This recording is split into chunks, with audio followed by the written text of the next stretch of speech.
Hello. Hey John, how are you? Ah, warm and swarthy here. Still warm in the shed. Maybe it's time for me to shave or something. Less of a spot for the mosquitoes to nest. I'm glad we're doing this when we do it. The heat of the day, because the mosquitoes don't come out until the afternoon, really. No Whew. All right. mosquitoes, no mosquitoes here, John. It's a little bit humid, but there's a nice gentle breeze. Quite afternoon for me. It's quite a pleasant afternoon.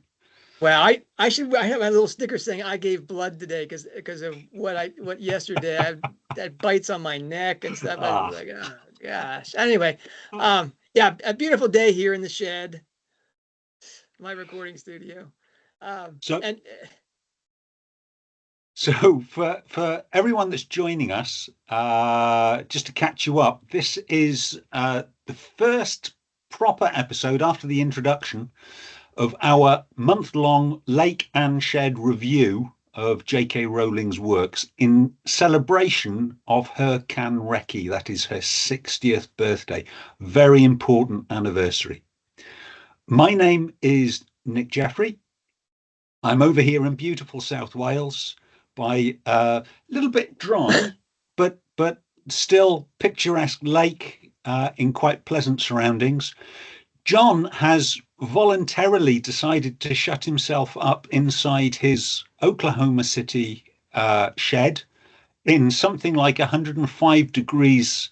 Such is the dedication for your viewing entertainment. So if you want to find out more about the idea behind this project, what we're trying to do, then there is our introductory video. Link will be found in the notes below. Without any further ado, John, what are we doing today? well, just a little further ado, the lake side of things is the biographical interpretation of her work, and the shed side is the intentional artistry that she does. She laid that out. That was her invitation. Read my books the way I write them, which is this lake inspiration and shed perspiration. Um, Today we're going to talk about it's the first book that she wrote. It's the first book, really, of the oeuvre. It's in a way it's far and away her best-selling book. Wikipedia says it's the fourth best-selling book of all time. Wow. Harry Potter and the Philosopher's Stone. I How about some quick facts about Philosopher's Stone, Nick? When was this thing published? So this was published in the UK in 1997. I think it was purchased at by Scholastic for the U.S. publication in '98 and published in '99, or was it Yeah, published in '98? no, I think it was published in 99, shortly followed by Chamber, and there was just a little less than a year before Prisoner of Azkaban. So you got three books relatively quickly in the And US. there was that kerfuffle about basically Arthur Levine saying um, Americans won't buy a book with philosophy in the title. Well, of course not. So Rowling said she really regretted changing the title. That was like the only regret Yeah, that she had in the whole publishing thing. But turns out she was the one responsible for Sorcerer's Stone, which probably was the source of the regret, because that triggered yeah, the whole Potter panic.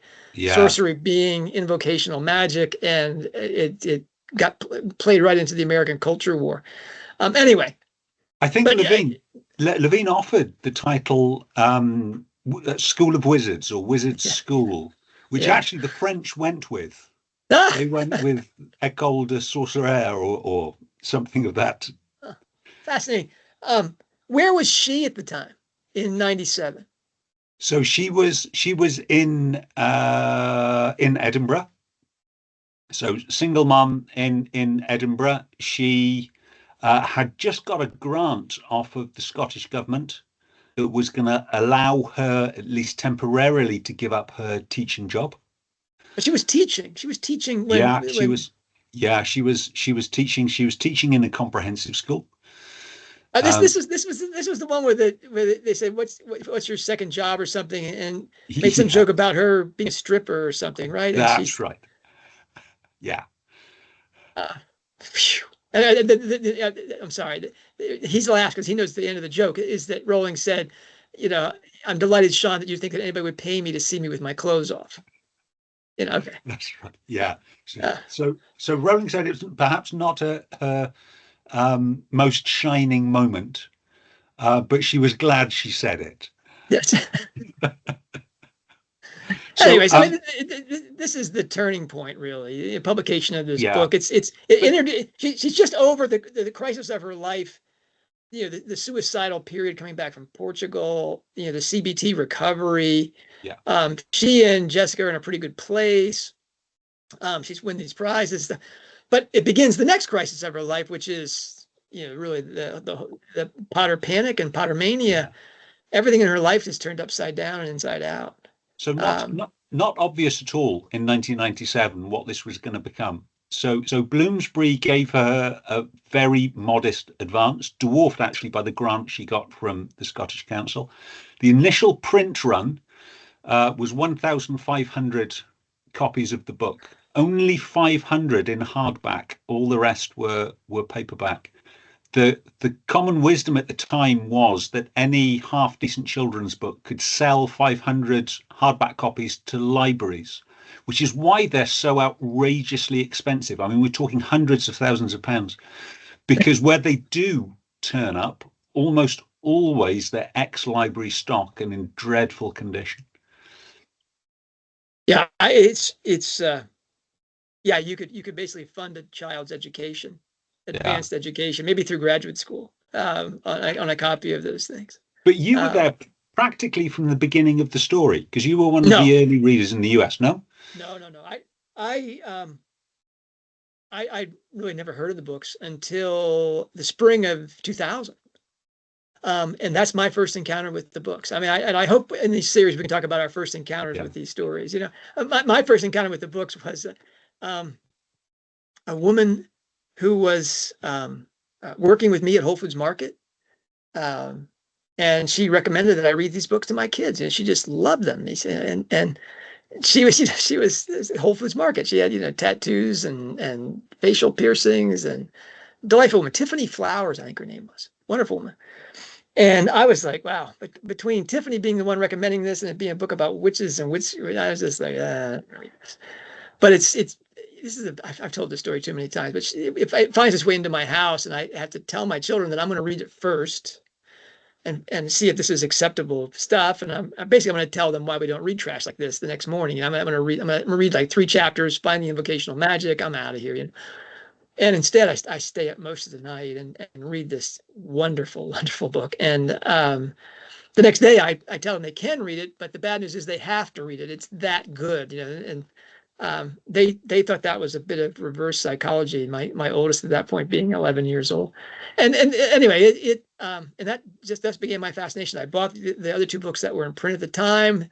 By the time the summer comes and Goblet of Fire is released, my kids, my 6 of my children who were then alive and the 7th who was in utero, all went to the Midnight Madness party, the first really Midnight Madness release of a Harry Potter book in the United States, and the fun began.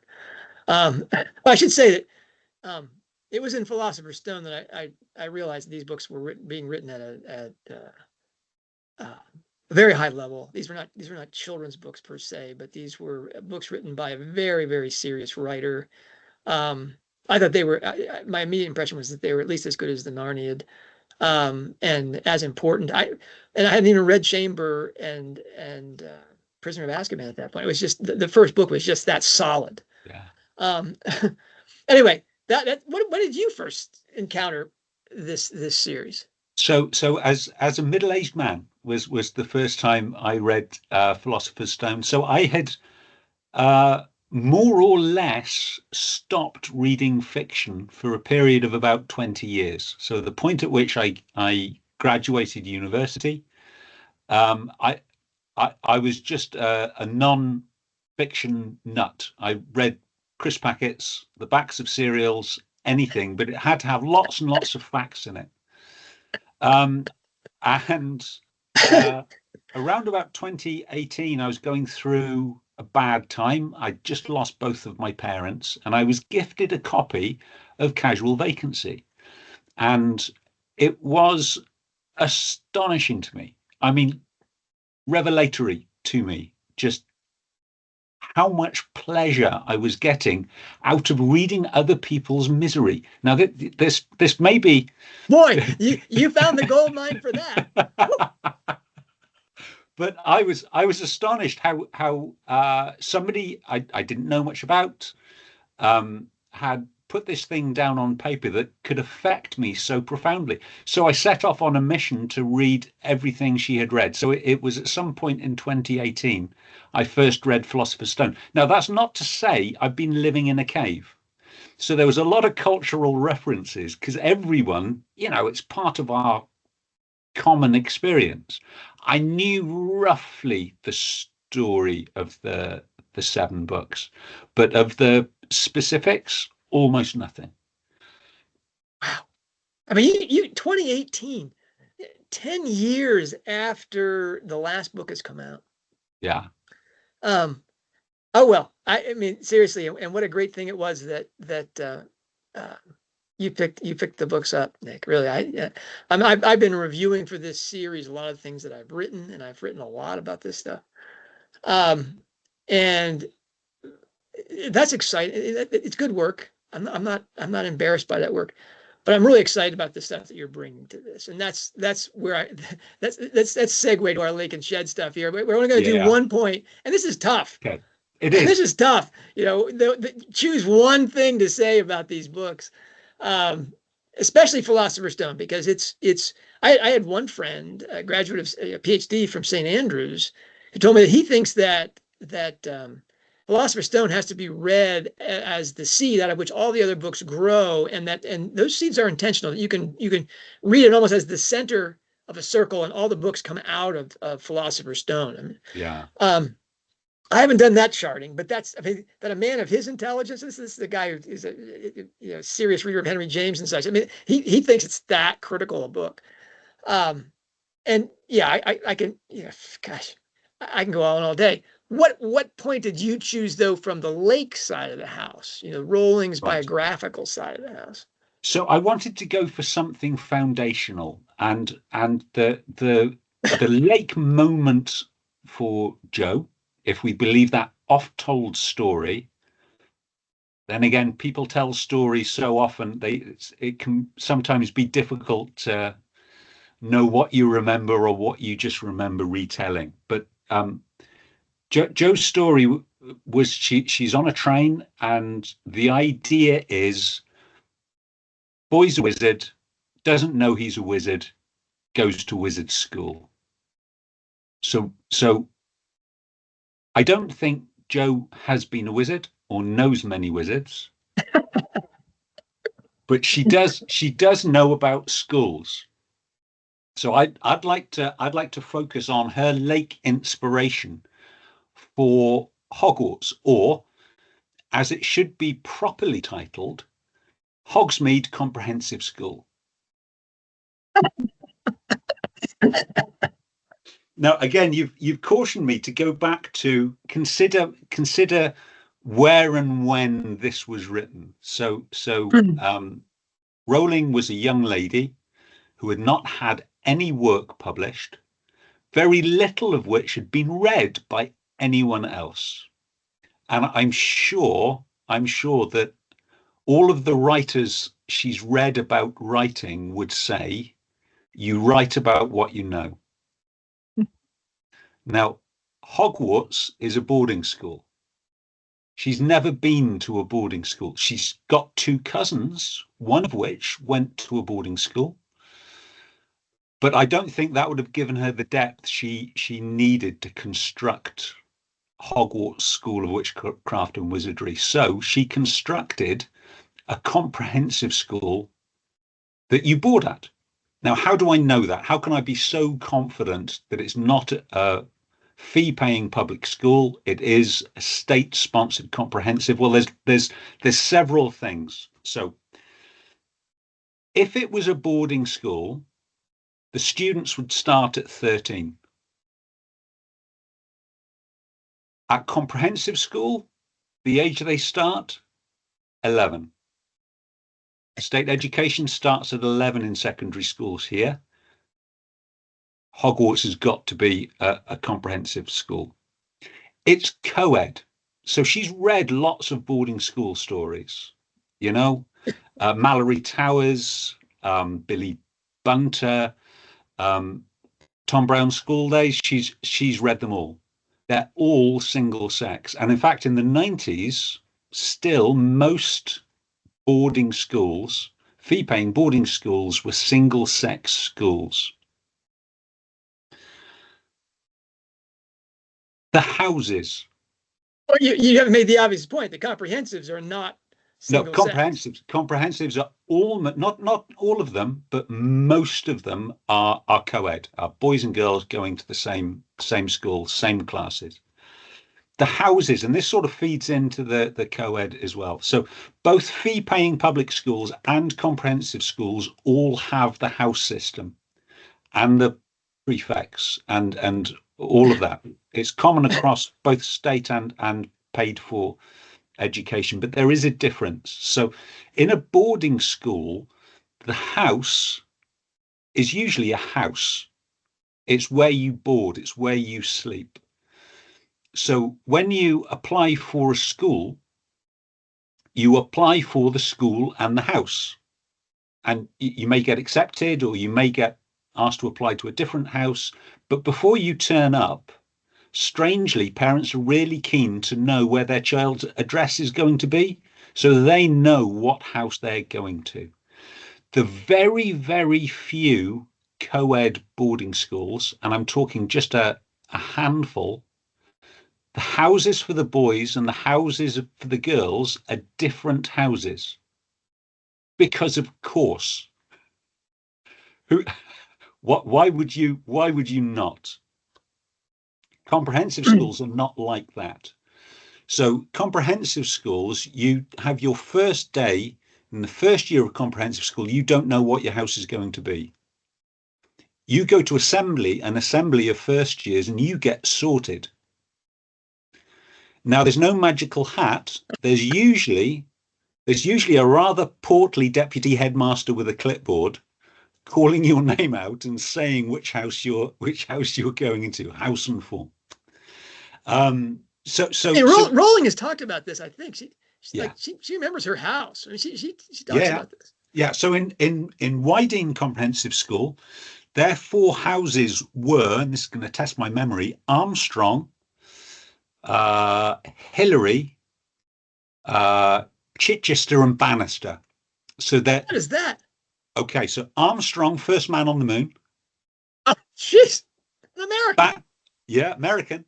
Bannister, the first man to run the 4-minute mile. Roger Bannister. Yeah. Wow. Chichester, the first man to sail around the world single-handedly.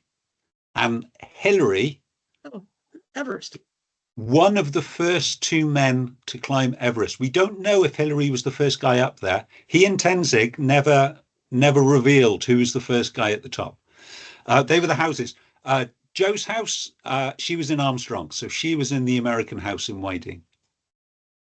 But this is a common experience. So I recall my houses in the comprehensive school that is just up the road. We had Llywelyn, Glyndŵr,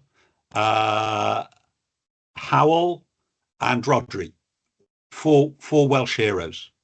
Glyndŵr, whose house I was in, he's most famous in my town, Llantwit Major, for burning down the town hall. Yeah, the American. There's always going to be an American house there. That's great. That's wonderful.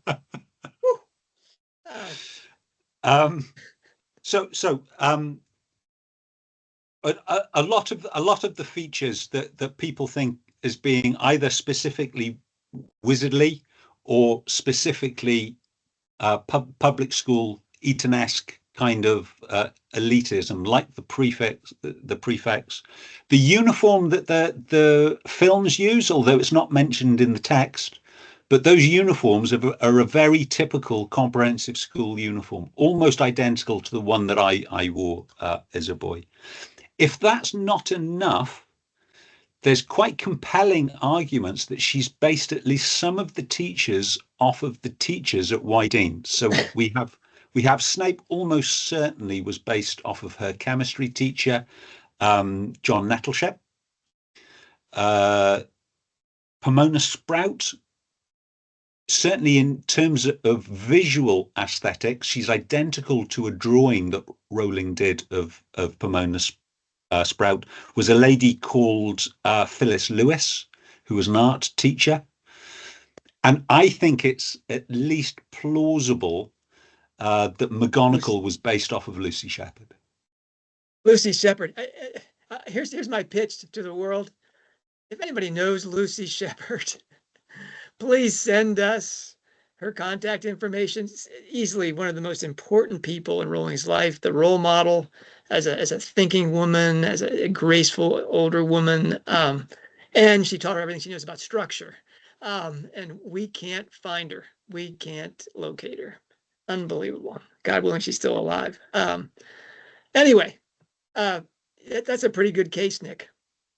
So that's my lake inspiration. I'm expecting out of all the things you could choose from your tool bag of shed techniques, what have we got for the first book?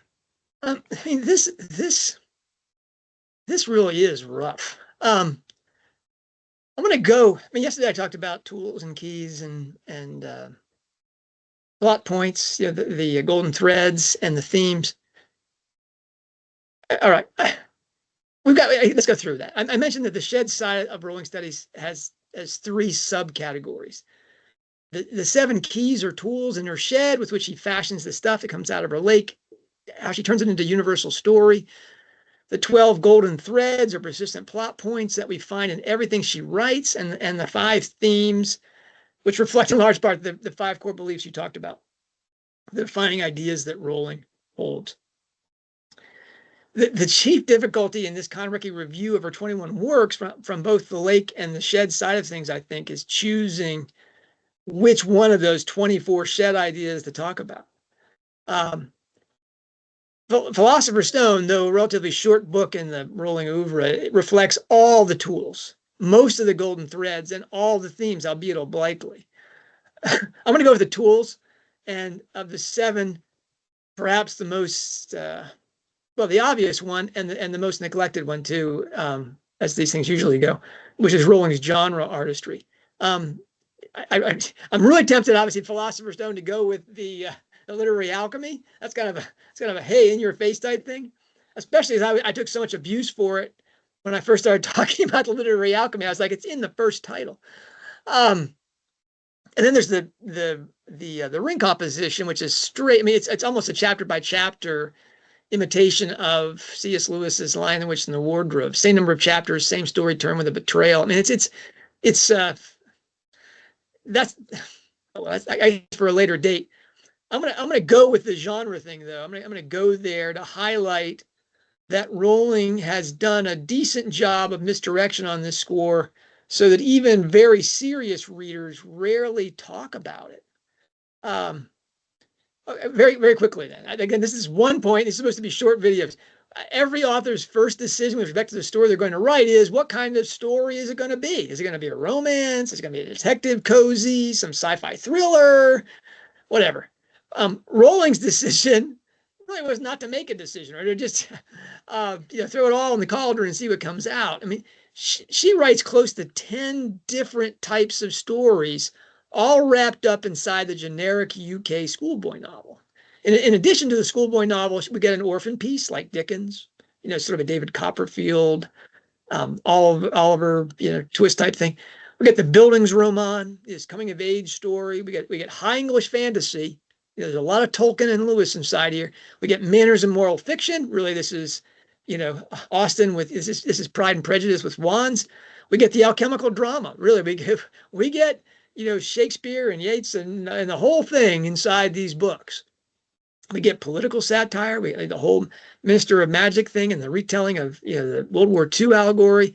We get an epic hero's journey, which she tweaks the whole Campbell-esque formula to make it Harry's journey, but still, there's a formula there. We get the postmodern tale of underdog triumph, um, and we get Gothic romance.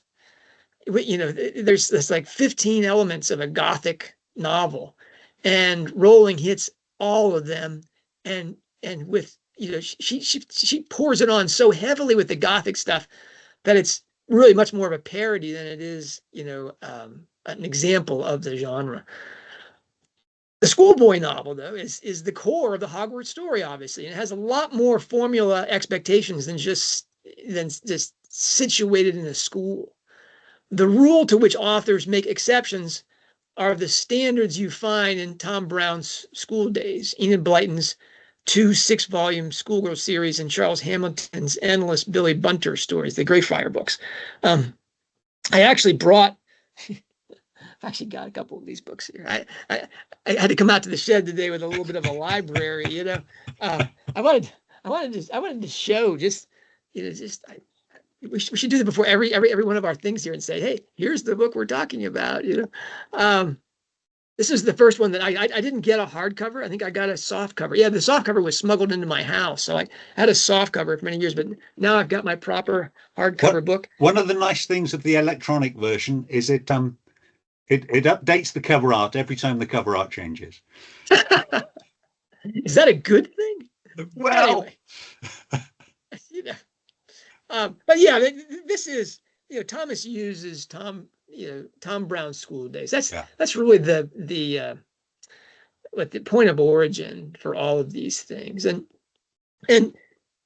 that's there's things that he does there that you're going to find in Enid Blyton, you're going to find in Charles Hamilton, and you certainly find in Harry Potter. Okay, there's the trio that have to be right at the core of the books. Right, it's told from the perspective of a boy or girl side the thing, the story hero or heroine. That protagonist has his or her best mate.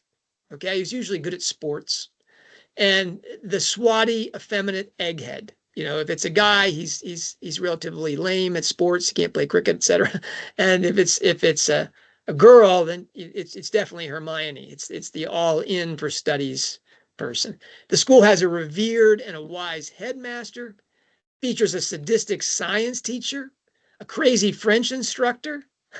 And that's one of the funniest things about the Harry Potter books is you get Trelawney, is clearly the crazy French instructor. Is always a woman. You get a rival schoolmate from a wealthier family, and you get funny twins who play pranks.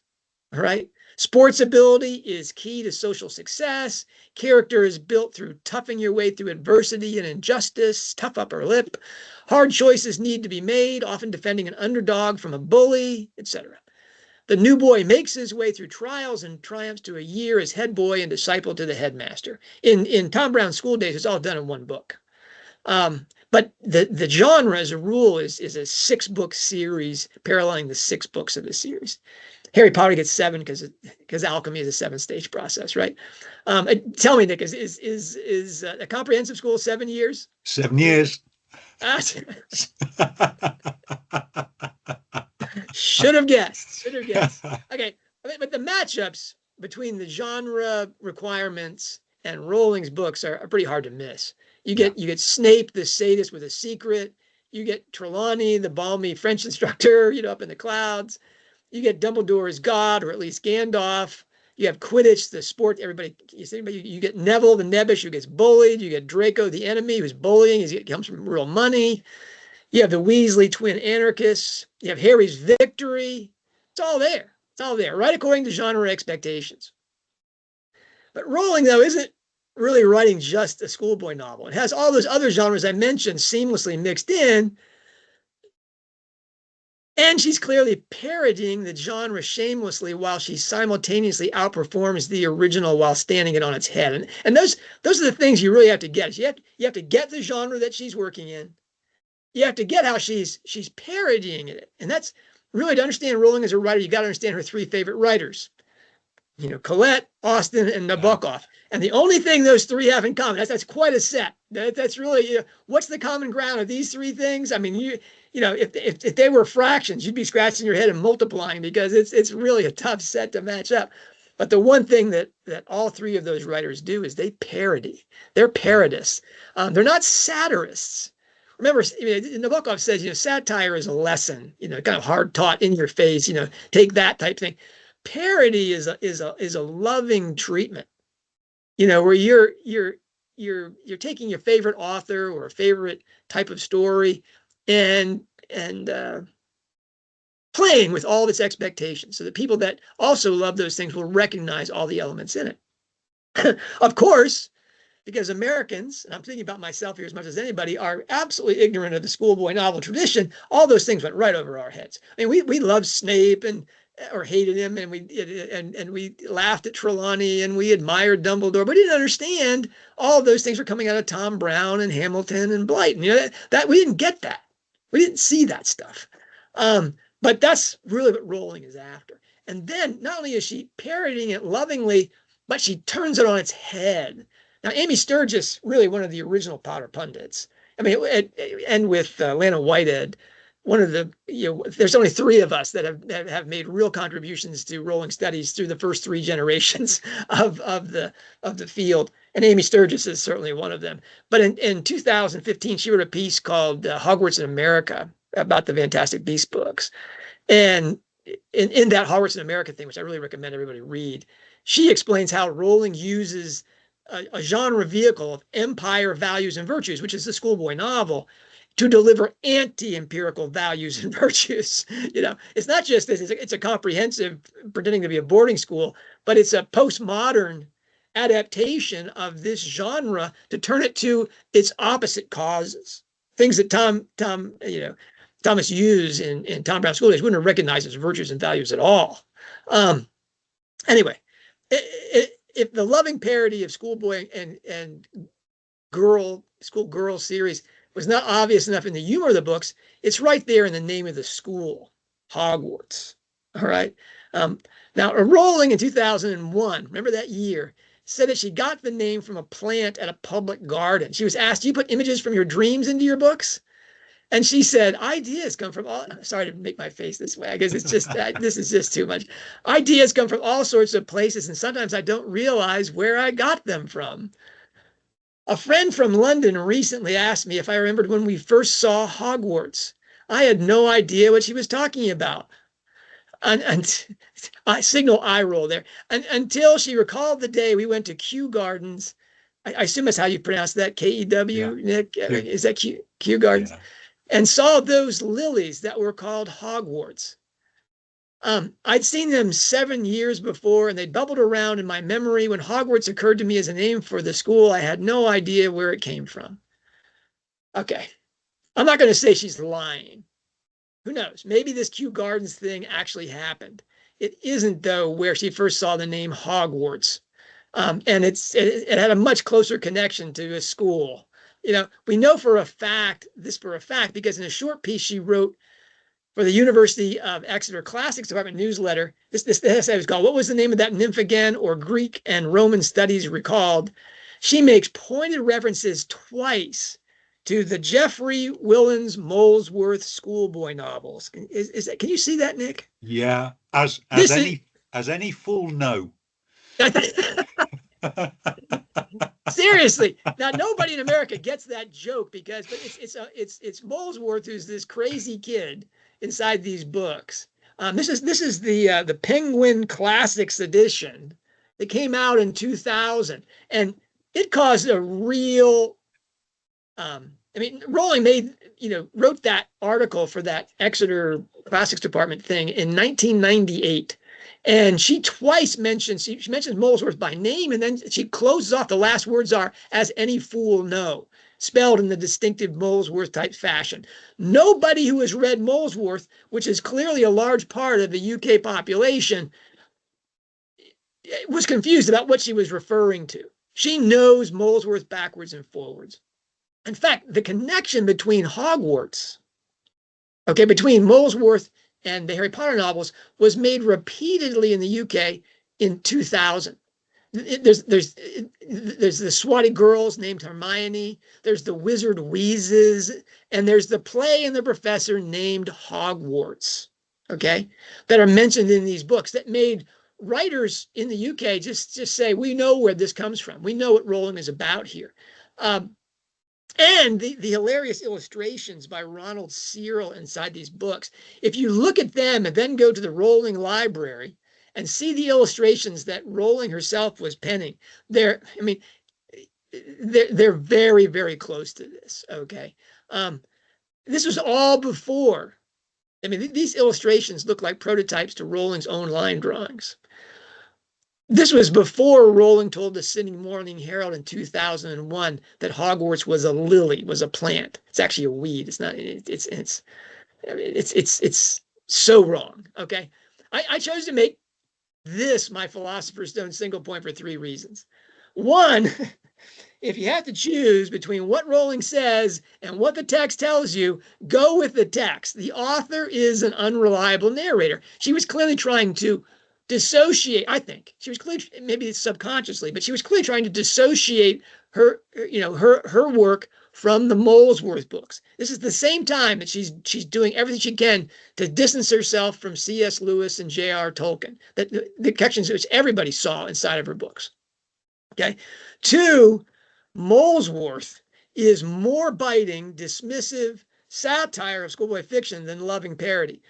Willens, who grew up and taught in English public schools overseas, mostly in Crete and Smyrna, is writing something akin to a Mad Magazine send-up of Tom Brown with illustrations out of the New Yorker and maybe even the illustrations out of Playboy. This is hard stuff. This is not for kids. I think in the end that Rowling's orphan schoolboy novel in its Gothic setting owes much more to Willens and Molesworth than the Howard Blyton or the Billy Bunton books. It's much more satirical than parody, but it's hard. It's you're meant to laugh out loud at what he does with that genre. Third and last, and this is really the takeaway. Rowling readers are not going to get her real genius and literary magic until they spend a lot of time thinking about the answer Rowling made to the genre question. What kind of story am I going to write? And how, as she put it in 2005 in her talk with Lev Grossman, how she worked to subvert the genre, to turn it upside down. Okay, so there's a lot you could. So I'm talking about all the Harry Potter novels, but it really comes to the fore with the sorting and the whole engagement with Hogwarts and Harry's, fascination and really all of her readers, just the introduction to Hogwarts and our wanting to go there. It's such a wonderful, exciting place. Is Rowling's magical adaptation of a genre to meet her ends, which are quite the opposite of what they were to Enid Blyton and to Thomas Hughes, and Tom Brown. Whew. So yeah, two things. I hope that have exploded some of your ideas. Nick has just said this is not a public school. This is an English state school, comprehensive. I love that. And now I'm telling you that, it's if you don't get the genre thing, you're not going to get all those things. And we're going to talk about the other genres, especially the alchemical piece, in the coming novels. So I assume we're doing this in sequence, right, Nick? We're gonna. I think it would make sense. So next up will be Chamber of Secrets. Same title, I think, in both the US and UK. Yeah, Chamber of, I don't know about you, but Chamber of Secrets for me was when my mind really exploded. The finish to Chamber of Secrets, which is going to definitely be what I'll be talking about tomorrow, really was what made me think these are much more than just fun kids books. There's the scene in Philosopher's Stone with the unicorn and stuff like that. That really made me think, wow, these are Christian books. But the end of Chamber of Secrets, wow. You gonna give any hints at all about what you're going to talk about? Any cars you want to mention? I don't want. I am. I'm going to commit myself. Like you, John. There's so many to choose from each. So I'm gonna today's pillar of lake inspiration was all about the Seven Ages of Joe for me. This was her second age, at the age of her education. I'm going to switch pillars, I think, for tomorrow, and I'm going to go on character. So I'm going to go on her friends, her acquaintances, the people she works with, who may or may not be animate. John, Okay. any sneak peeks on your shed inspiration?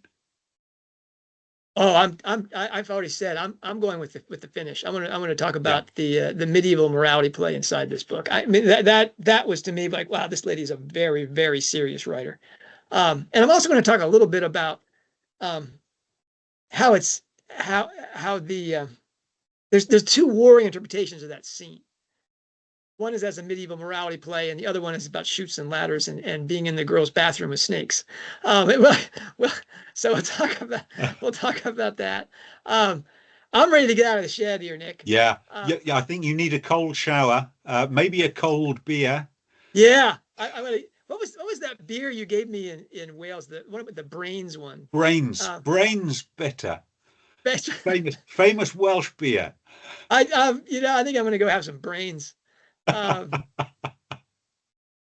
thanks, Okay, Nick. I thank you, John. you know, we'll be talking.